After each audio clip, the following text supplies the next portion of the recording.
وہاں پر اس انسانی بحران سے نمٹنے کے لیے امدادی سرگرمیوں میں حصہ لے رہے ہیں۔ اس کے علاوہ جی ایک اور میں ایک ویڈیو دیکھ رہا تھا، ایک یوٹیوبر ہیں، وہ پروپیگنڈا یوٹیوبر جو پروپیگنڈا کرتے رہتے ہیں، تو انہوں نے ایک خبر تھی، اس خبر کو یعنی وہ کہتے ہیں نا چھوٹی سی خبر کو ایک بہت بڑا پہاڑ بنا کر اور عجیب و غریب قسم کی چیز بنا کر جو ہے وہ پیش کیا پروپیگنڈے کے طور پر۔ خبر یہ تھی کہ برطانیہ میں ایک افغانی تھا اور اس کو پولیس نے گرفتار کر لیا، نشے کا بھی عادی تھا، اور اس کو جب عدالت میں پیش کیا اور پولیس کا یہ دعویٰ تھا جج کے سامنے کہ اس کا جو بھی جرم تھا، چھوٹا موٹا جو بھی تھا تو اس کے پاداش میں یا نشہ کرتا تھا یا جو بھی تھا، تو پولیس نے جج کو کہا کہ اسے ڈیپورٹ کیا جائے، یعنی آپ حکم صادر کریں اور اس کو ڈیپورٹ کر دیتے ہیں۔ تو اس افغانی مہاجر نے جج کو کہا کہ میں چونکہ نشے کا بھی عادی ہوں، تو اگر آپ مجھے ڈیپورٹ کر دیں گے تو افغانستان میں پھر مجھے افغان حکومت جو ہے وہ پکڑ کر جیل میں بند کر دے گی اور وہاں پر مجھے کوئی دوائی نہیں ملے گی، تو اس طرح میری زندگی کو خطرہ ہے۔ تو جج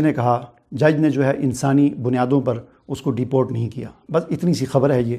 کہ جج نے اس کی بات سنی کہ چلیں ٹھیک ہے، آپ کا اگر برطانیہ میں علاج ہو سکتا ہے تو ٹھیک ہے، آپ علاج کریں یہاں پر، ہم آپ کو ڈیپورٹ نہیں کرتے۔ اب یہ بات تھی، اتنی سی بات تھی، اس کو ایک بڑا چڑھا کر اس پروپیگنڈے کے ہتھیار کے طور پر یوز کیا اور کہا کہ افغانستان میں تو منشیات کے جو عادی افراد ہوتے ہیں ان کو پکڑا جاتا ہے اور زنجیروں میں جکڑ کر تہخانوں میں پھینک دیا جاتا ہے، اور پھر ان کا کوئی جو ہے وہ پرسان حال نہیں ہوتا، کوئی ان کو دوائی نہیں ملتی، یہ نہیں ہوتا، وہ نہیں ہوتا، بس زنجیروں میں باندھ کر پھینک دیا جاتا ہے۔ تو اس حوالے سے تھوڑی سی ایک دو باتیں ہیں۔ ایک تو اقوام متحدہ کی آفیشیل جو ویب سائٹ ہے، اس ویب سائٹ پر یہ رپورٹ موجود ہے،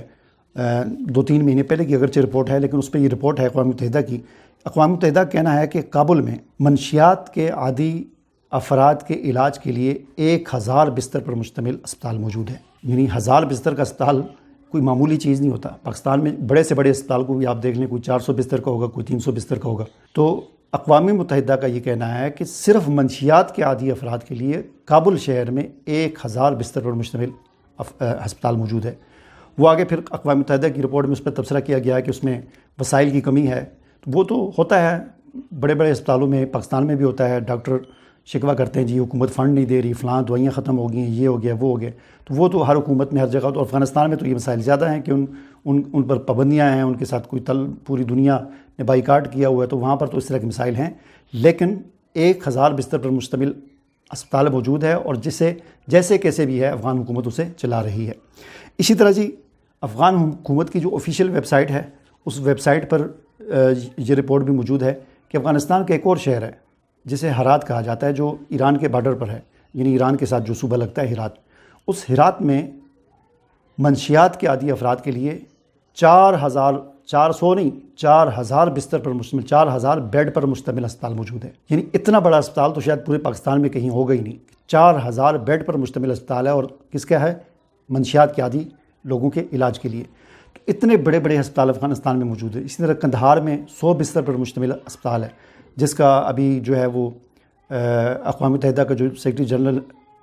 آیا ہوا، انڈر سیکرٹری جنرل، اس نے بھی شاید دورہ کیا ہے 2-4 دن پہلے۔ تو اسی طرح پچھلے ایک مہینے میں قندوز میں پچھلے ایک سال کے دوران 2700 افراد کا علاج کیا گیا۔ اسی طرح قندھار میں چند مہینوں میں 600 افراد کا علاج کیا گیا۔ تو افغان حکومت نے تو باقاعدہ ایک یعنی منشیات کے عادی افراد کی دیکھ بھال کے لیے ان کو پکڑنا، کہیں پل کے نیچے کہیں جگہ پہ پڑے ہوتے ہیں ان کو اٹھانا اور ان کو اس سینٹر میں پہنچانا جہاں پر ان کا علاج ہوتا ہے، اس کے لیے باقاعدہ ایک شعبہ قائم کیا ہوا ہے۔ پاکستان میں آیا اس طرح کوئی شعبہ ہے؟ یعنی یہ ایک ہماری بحیثیت پاکستان کا شہری ہونے کے، عوام ہونے کے، ہمارا یہ شکوہ بنتا ہے کہ پاکستان میں مجھے تو ایسا کوئی شعبہ نہیں نظر آیا سرکاری طور پر۔ نہ ہمارے اسپتال میں ہر چیز کے شعبے ہوتے ہیں، آنکھوں کی علاج کا شعبہ الگ ہوتا ہے، ناک کان گلا کا الگ ہوتا ہے، جگر کا فلاں کا، لیکن ہمارے اسپتالوں میں کوئی ایسا شعبہ نہیں ہے جہاں پر یہ لکھا ہوا بورڈ ہمیں تختی نظر آئے کہ منشیات کے عادی افراد کا علاج یہاں کیا جاتا ہے۔ جتنے بھی پاکستان میں منشیات کے علاج گاہیں ہیں اکثر پرائیویٹ ہیں، مختلف لوگوں نے کھولی ہوئی ہیں، اور ان میں کیا ہوتا ہے، ان میں جو ہے وہی جیل والی صورتحال ہوتی ہے، لیکن اس سے زیادہ یہ کہ وہاں پر علاج بہت مہنگا ہوتا ہے۔ یعنی آپ مریض کو لے کے جاتے ہیں تو عام طور پر کم سے کم بھی 30,000 40,000 روپیہ آپ سے ماہانہ لیا جاتا ہے، اور اتنا کوئی افورڈ نہیں کر سکتا۔ منشیات کے عادی لوگ ویسے ہی غریب ہوتے ہیں۔ اور پھر دوسرا، اگر ہم پولیس کی صورتحال دیکھیں تو خود میرے ساتھ یہ واقعہ پیش آ چکا ہے